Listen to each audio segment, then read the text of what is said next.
every once in a while, you get a reminder of what went wrong.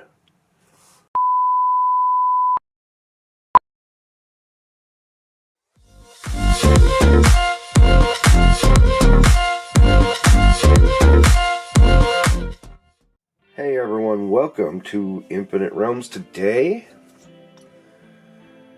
I'm looking at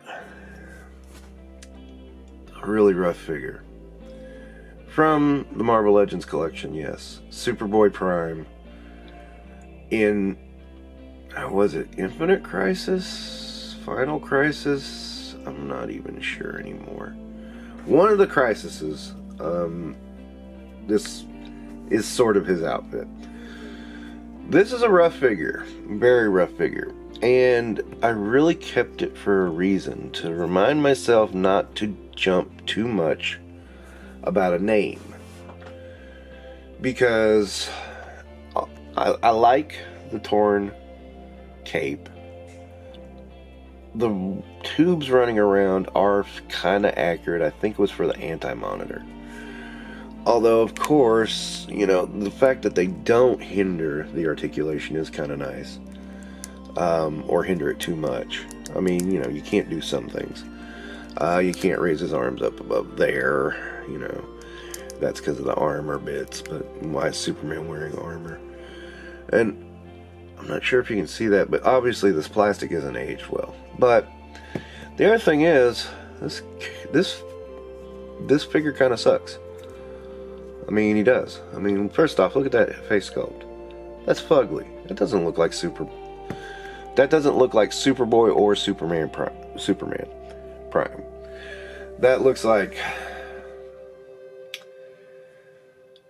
well, hell, you want the honest truth? It looks like Ross from Friends. I mean, it's terrible.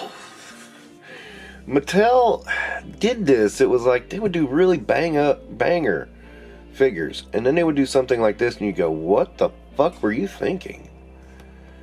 And Mattel would respond with, I'm not sure.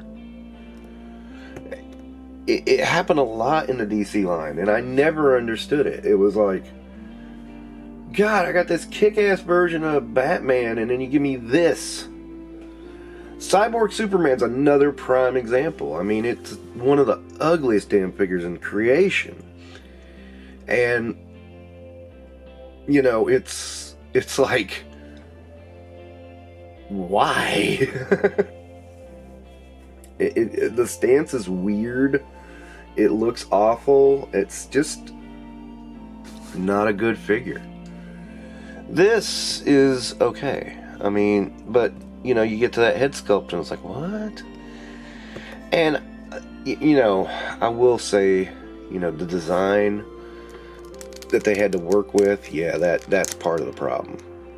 Wow, the hips are fused. I was going to test and see if it could do that with the tubes, and the hips feel fused. So maybe not. Okay. I always was weirded out by the red boots sticking out on the bottom. I mean, what the hell? Why did you cover up the boots at all? I didn't understand that, but you know. That's me talking. I'm trying to use I'm trying to use sensibility in a senseless idea. I mean, he's not very posable at all. I mean, there are all the DC Universe classics had limitations. That's very true, but you know, he is really hindered. Well, again, I can't. I'm not gonna He-Man that because I'm gonna break him. You know, and I mean, we really can't really put him into any stance other than kind of like this, holding his wires. You know, it's like, and I mean, let's face it, the design is ugly. Now, Mattel had no control over the design. That was the comic book, and I said it when the comic book came out that this was an ugly design. You know, and it is. It's just an ugly design.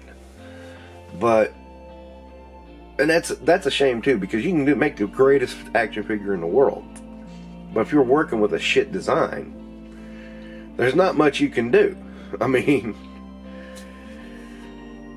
and it's a tough thing, because it's like, well, am I critiquing the figure or am I critiquing the look? And in this case, I'm critiquing the look, because this look is just awful. Final Crisis was pretty bad anyway. It you know, I didn't mind the idea of Superboy becoming the original Superboy becoming a bad guy. That worked. I just think the way they executed it and the way they did everything was just kind of dumb. And it never really made a whole lot of sense. And then you add in that Earth 2 Superman and everything else, and yeah, it never really worked for me. It just was weird and odd and so dumb. I hate the fact that they put this. I mean, they try to make it look like the Kingdom Come Superman shield, and I don't think it looks like it. I think it looks stupid. And if anything, it really just takes away from the figure, and it takes away from the character. I don't get it. Yeah, I don't get it. You know, again, DC Universe Classics, there's a lot of characters in there that you don't see in other lines, even McFarlane, and you will never see in other lines. So it's really tough. Really tough, because there's some characters you really want, but sometimes they pull off something like this and it's not there. I mean, I would like to have a Superman Prime, but this isn't it. I don't even think Mofex could pull it off. I mean, I really don't. This is one of those designs that's just rough as hell. And I mean, any way you try to do it, you're gonna have issues and you're gonna have problems. So, you know, again, design versus presentation. It's kind of a tough one. I kind of hate this figure, but I'm still keeping him to remind me, don't jump. I mean, thankfully he was in that collection, but don't jump at a name. Because if you'd said to me Superman Prime, I'd be like, oh, the evil Superman, that's cool. Then you realize, oh, that's not so great. There's something really off about this figure. And, you know, a lot of it is the design, but a lot of it is execution too. It's just all around. It's messy and it's bad. I think there's a lot of ways you could have made this work, but this is pretty bad. Okay, so yeah, that'll wrap it up. Thanks for watching. Don't forget to do the YouTube stuff.